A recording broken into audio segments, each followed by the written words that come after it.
Senior Advocate of Nigeria, Senior Advocate of Nigeria, SAN, Femi Falana, has criticized Nigeria over alleged failure to comply with some judgments of the Economic Community of West African States, ECOWAS, the Community Court of Justice.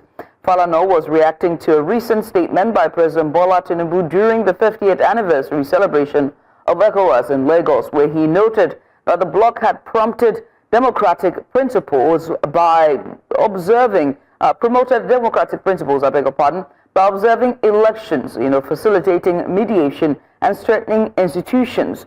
Falana insisted that the reality is far from Tinubu's claim, as ECOWAS leaders, including Nigeria, have continued to treat the court's decision with disdain. And so to help us make sense of this, we're joined by legal practitioner Bayo Sanni.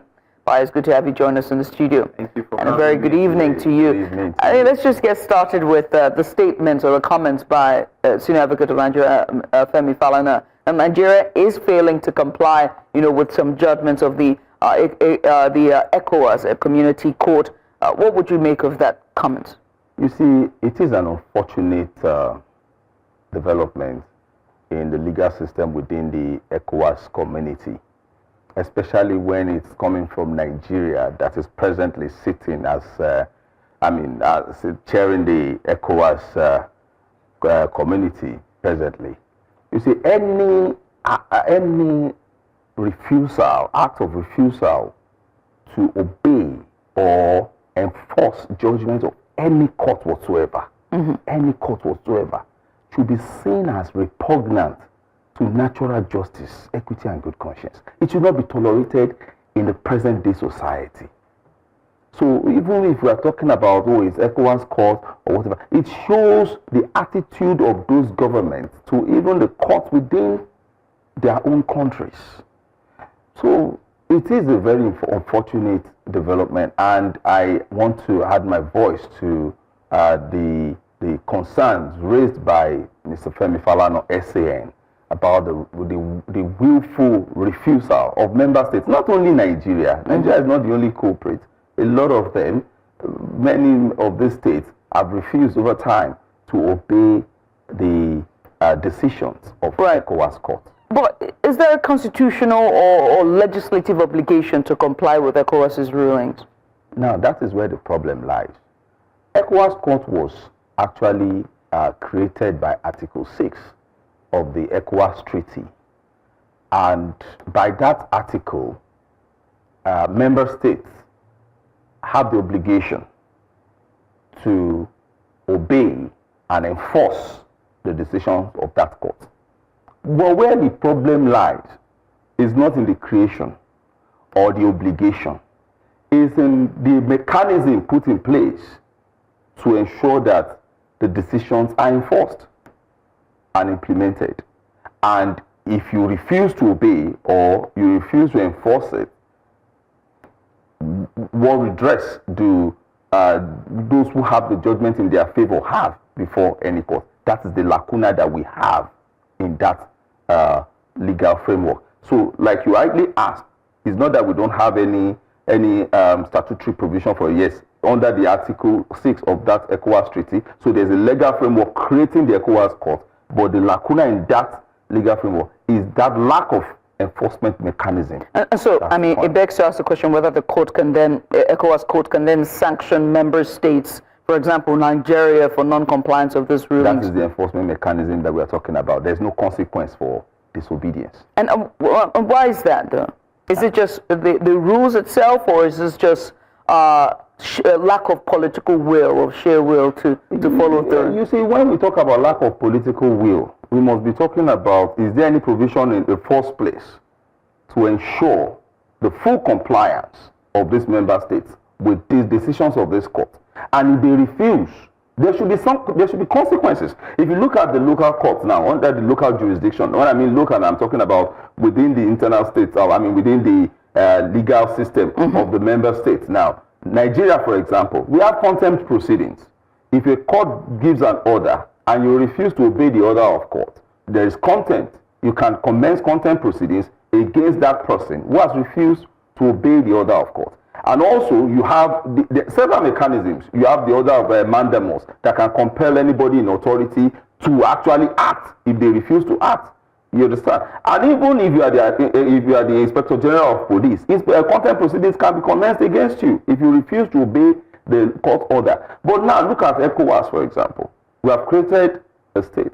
We have created a court. Members of the ECOWAS community have the obligation under the law to obey, to enforce this law. Obligation under the law. And now what the provision says is that on their own, they should now create an authority that will enforce the laws. The decisions of the ECOWAS courts. Look at that. They will have to go back, create an authority within their system that will enforce the decisions of the ECOWAS court. In Nigeria, if I have my facts right, the Office of the Attorney General is saddled with the responsibility of enforcing the decisions of the ECOWAS court. How far has the Attorney General gone with that responsibility? Now that we're talking about, just Nigeria's constitution and of itself, does the supremacy clause in the Nigeria's constitution section 1 override regional obligations under ECOWAS protocols? Most of this, that is exactly, these are the kind of provisions that most of these community states are now hiding under. That ECOWAS court cannot supersede their own apex court. You understand? So we have a lot of work to do. It's a good idea. Creation of that kind of court is a very good idea. It's a laudable idea, and it will go a long way in ensuring that common man on the streets of the ECOWAS community has effective access to justice.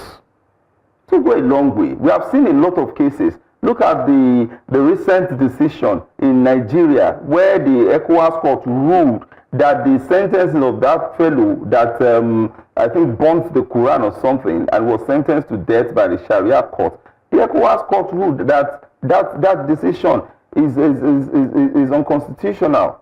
You understand? So there are several. Even look at Liberia. Mrs. Doe, after her husband was overthrown, were only able to get redress from ECOWAS court. Many of them in Sierra Leone also, Cote d'Ivoire, when there was crisis, Laurent Gbagbo approached the ECOWAS court. So we cannot we can't be resentful towards something that will give citizens access to justice. Right. It still calls to question. I wonder if this is a Nigerian problem, like this disregard, for such rulings when it comes to judicial matters, whether it's a Nigerian thing itself or it's a West African problem. Because you just cited issues of, Laurent Gbagbo, Cote d'Ivoire, Liberia's former First Lady, and how they were able to get redress on issues that concern them, right? Yes. And this is a lot different from Nigeria. There are people whose rulings affect their lives and it will bring maybe closure to things that have happened to them and their families. And to see, this sheer disregard for it, one has to ask if it's Nigerian. Well, it's not a Nigerian thing. The issue is not peculiar to Nigeria alone. It's an ECOWAS problem. In fact, it's an African problem. It's not ECOWAS alone. However, Nigeria, from the facts available to us today, Nigeria is at the forefront of cases that have been decided at the ECOWAS court, and there has been willful refusal to obey this court. As of today, we have 49 of those decisions that Nigeria has not enforced under any circumstance. So we have to go back to the drawing board. Perhaps, maybe these are some of the issues that Nigeria should now help as a leader. We see ourselves as the leader of the ECOWAS community. Right. And one of the founding fathers happens to be our former... Yeah, actually the founding father. The founding father is... Exactly, because the treaty to establish ECOWAS was signed here in Lagos. Yeah, this sheer disregard. 50 years into this being hosted here, reenactment of the treaty, but here... And we are still battling with the enforcement of judgments in our own country. That's what I'm saying, whether it's really a Nigerian problem. But I wish we could continue, but here's where we have to draw the curtains. I must say thank you for taking that time. Thank you for having me. Bayo Sanni, he is a legal practitioner, joined us to give us a bit of insight following the disregard from courts, the ECOWAS community courts for Nigeria.